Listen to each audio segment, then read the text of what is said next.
Unlike The Hobbit or The Hunger Games, Stephen King's It was actually long and dense enough to be split into 2 movies. The novel was packaged to perfection, with the end seemingly finite. However, there are so many elements from the novel that were excluded from the movies that could potentially make up an It Chapter 3. So today on Top 10 Beyond the Screen, I'm going to be counting down our list of the top 10 It Chapter 3 fan theories that might be true. Before we begin though, be sure to stick around until the end of the video where I'll be responding to some of your comments. And with that, let's jump in.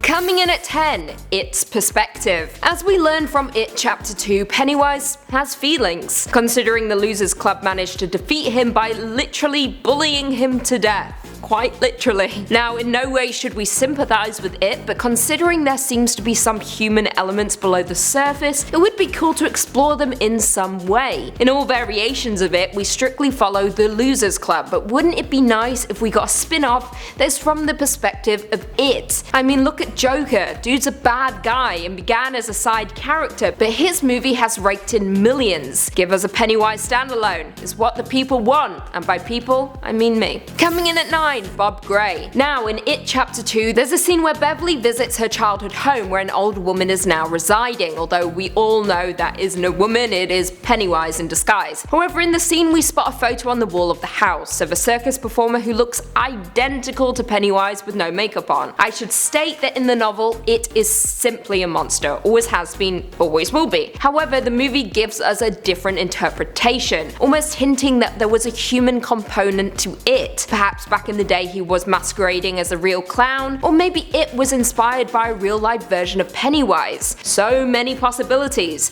In the book, however, It will often refer to itself as Bob Gray. Is this perhaps the man in the picture? What was his story? These are all things we could find out in It Chapter 3. Coming in at 8, The Losers Club. Now, both the novel and the movie end with the grown-up Losers Club triumphantly defeating the evil Pennywise and going on to live their lives. But what I want is a follow-up. What happened to the Losers Club after their final encounter with Pennywise? Could you really live a normal life following something so traumatic? Probably not. Has the terror of human experience just begun for the Losers Club? Perhaps. And how will the town of Derry look without the evil entity feasting on the young? More importantly, are we really free of It? Coming in at number 7, Remake. Yes, I know, Chapter 1 and Chapter 2 literally just happened, but as we know, Hollywood love remakes and It made a pretty penny at the box office. It would be no surprise if they decide they want to cash in on the profit by revamping the series once again, with new actors and a new Pennywise, or even an entirely new story. I imagine it won't be long before some cruel director will come along and decide we need an updated, shinier version of this classic story. I dislike them already. Coming in at 6, the Macroverse. Now, the Macroverse has been explored numerous times throughout Stephen King's work, particularly in the Dark Tower series. King has been patiently hoping for a sequel to the movie, and Amazon Prime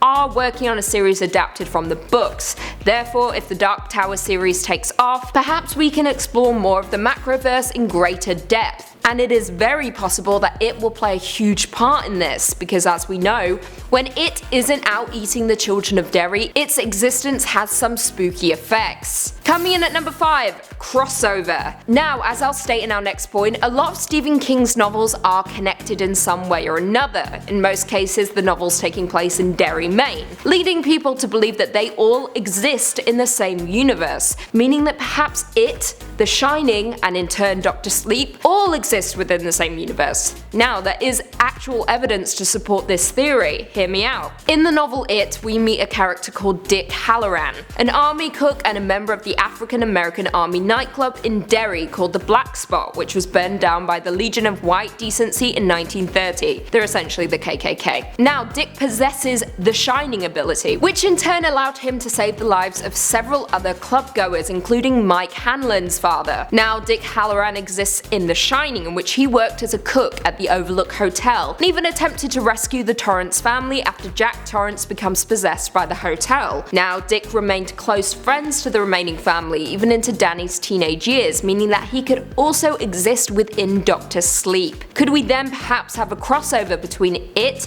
The Shining, and Dr. Sleep? Yes. I need it. Coming in at number 4, shared universe. Now, if you're a fan of Stephen King, you will know that he loves to overlap his stories, like I previously said, linking all of his stories and creating a shared universe. However, some people have pointed out similarities between it and Stranger Things, an ancient evil that a group of kids have to take down. Not just that, but in season 2 of Stranger Things, Bob states that he was once afraid of a clown in Maine. Pennywise perhaps? Could it and Stranger Things exist within the same universe? Could we maybe even see Bill Skarsgård's Pennywise joining the world of Stranger Things at some point in the future? It's feasible, that's for sure. Perhaps Pennywise will get his own solo series, kicking off with one epic It's Stranger Things crossover.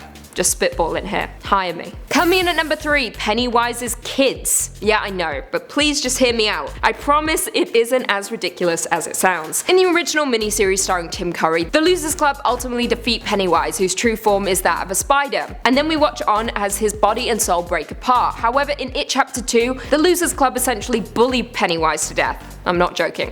They yell cruel things until he shrinks and turns to ash. Now, what isn't addressed in the film is the fact that it is likely a woman. We call it Pennywise and often refer to it as a he, but that's not entirely correct. In its true form, aka the spider, he is a woman, meaning he could have laid eggs, left behind more evil for the Losers Club to attempt to take down. You never know. Coming in at 2, Pennywise's origin story. Now, there is so much opportunity for a Pennywise origin story, at least some kind of prequel that tells the story of Pennywise pre-Derry. It has been referenced in It Chapter 2, as well as in the novel that Pennywise has been around for millions and millions of years. So saying that, what went down during that time? How did he become Pennywise the dancing clown? Because as we know, Pennywise isn't the clown, he's an entity from the Deadlights. Not only that, but we also learn in Chapter 1 that Pennywise embarked on a 3-year reign of terror, with 300 people in Derry, Maine going missing in the 1800s. It would make for quite the prequel. And finally coming in at number 1, there's still so much left to cover. Okay, now hear me out. I understand more than anyone that the book was pretty finite, and It Chapter 2 stuck to the source material pretty closely. However, if you read the book, you will know that there was a lot of material left out, material that could make up Chapter 3 or even a standalone movie. As we know, Stephen King can pretty much get away with anything at this point. There is literally a giant turtle in the novel, which of course was never included in the movies. What I'm saying is there is so much going on behind the scenes within the It universe that we sadly never got a chance to see in the films.